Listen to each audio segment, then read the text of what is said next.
Each of us will remember what happened that day and to whom it happened. We'll remember the moment the news came, where we were and what we were doing. Some will remember an image of a fire or a story of rescue. Some will carry memories of a face and a voice gone forever.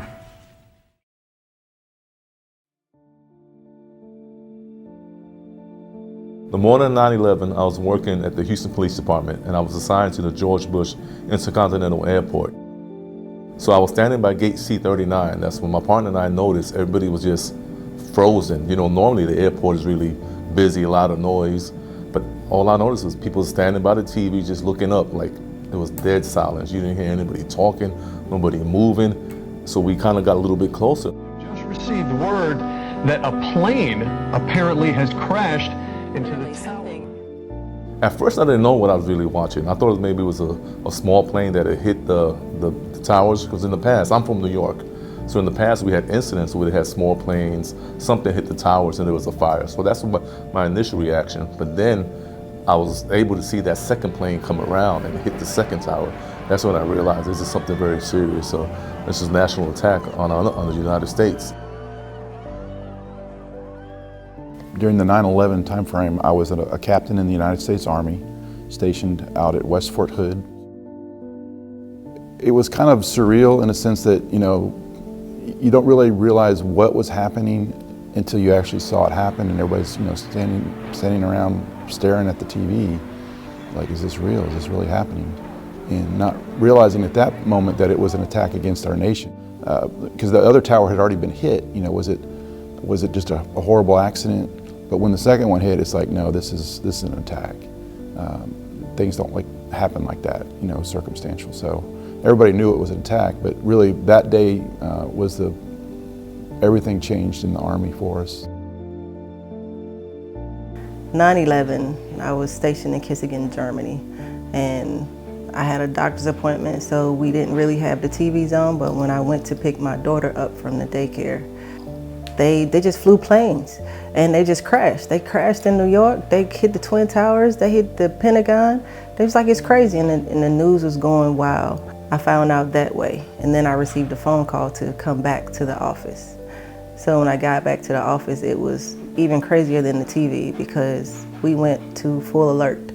We started pulling guard duty, and it was everybody on deck. We are doing a complete shutdown. I was attending college at McLennan Community College in Waco. And as I thought about it, I entered into the classroom. I'm always that student that's always late, and the teacher is normally getting on to me for being late. But this one time, the atmosphere was a lot different. She didn't yell, she didn't get on to me for being late. She just had this grim look on her face. The classroom was half empty, and as I looked around, everyone was fixated on the TV screen. And so I put my bag down at my desk and I walked over, and my heart just dropped. It was fearfulness, there was sadness, there was anger. I felt so vulnerable because all I knew that there was an attack. I didn't know who it came from. I didn't know who was next. I don't have a remarkable 9/11 story, but like everyone in America, I remember exactly where I was when it happened. I was between houses and I was living in an apartment off Twin Creeks Drive, and it had a bathroom in the hall that I used every morning to get ready, because from there I could see the television. And I was a Good Morning America addict. I could not start my day without that. And I remember hearing them say, Charlie Gibson say, of course, the two Twin Trade Center buildings that are down at the foot of Manhattan, that they really are the beacons of New York. It was there that there was the explosion a couple of years ago brought about by terrorists. And at the time, we all thought it was civil aviation and it was an accident, and certainly didn't think we were under attack, although it was going to be very tragic, and it was certainly, you know, worth stopping what I was doing and watching. And about that time, the other plane flew into the Trade Center. I immediately picked up the telephone and called my mother, who lived just across town, and said, I know you don't watch morning television, but go turn on your television and sit down because you're going to want to see this. Nobody knew what to do. All the planes were shut down, so there's a lot of uncertainty going around. There's not a lot of communication going around because the information was so fresh. It was an ongoing scene. We knew we had to do something, and the first thing we had to do was secure the airport, make sure that all the flights were grounded, all the people were secure. We worried about getting attacks from other vehicles crashing into the airport, so we had to set up barricades around the airport. So it was a very intensive morning. Next day, I remember trying to come into work, and the lines were just enormous at all of the gates. They'd gone to the highest security level, and there was people running out of gas, trying to get into base to work. So people were actually either turning around, going back if you were not mission essential. Next day they had kind of things worked out where, so basically 2 days after the event, you could actually get onto base, but it was still very, very tight security. So I remember those days very vividly still to this day. And that's what we did. We shut down, and it was pretty much, we turned into a wartime mission. So in Germany, everybody that was on ground turned into soldiers. We had our weapons every day, our full NBC kit. We were lottie-dottie, everybody on deck, and you are ready for them to do anything. I grew up in Waco, and I knew that Fort Hood, now Fort Cavazos, was right down the road, and so I didn't know, was Waco going to be next? Was I safe? And there was so much uncertainty, and it's something that I remember constantly as September 11 comes back around. And it felt good to me to be surrounded by coworkers that I considered friends as well as family. And of course, we all called everyone that we held dear.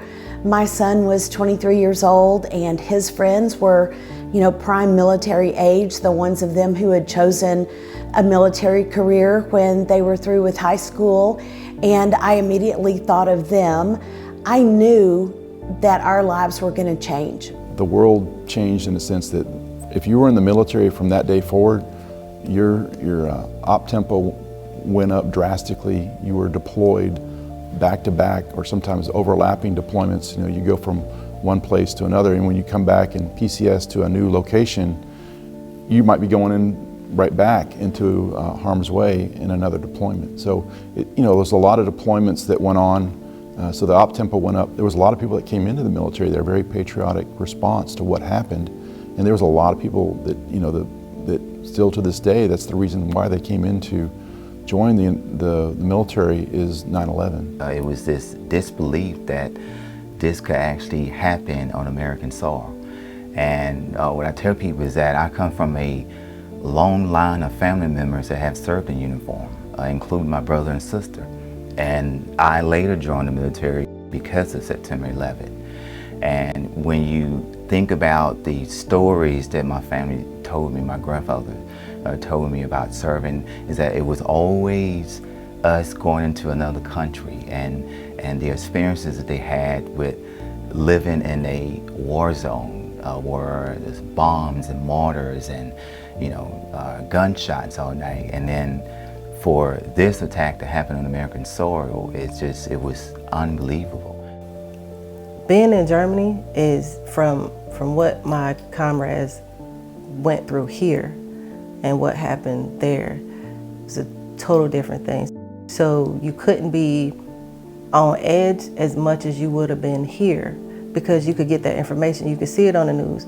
Well, they actually took the news from us. We're not going to give you the news coverage. We're not going to do all of that. You're going to be here with us, and you're going to prep just in case something else happens. You're going to prep just in case they call us. So we went from a lockdown moment to finally realizing how many people we lost and how many family members we lost, to it's time to go to war. Now it's time to fight. When I saw NYPD and the fire department running up to those towers, I knew they were going to go, they were walking into a death trap. There was no coming back from that.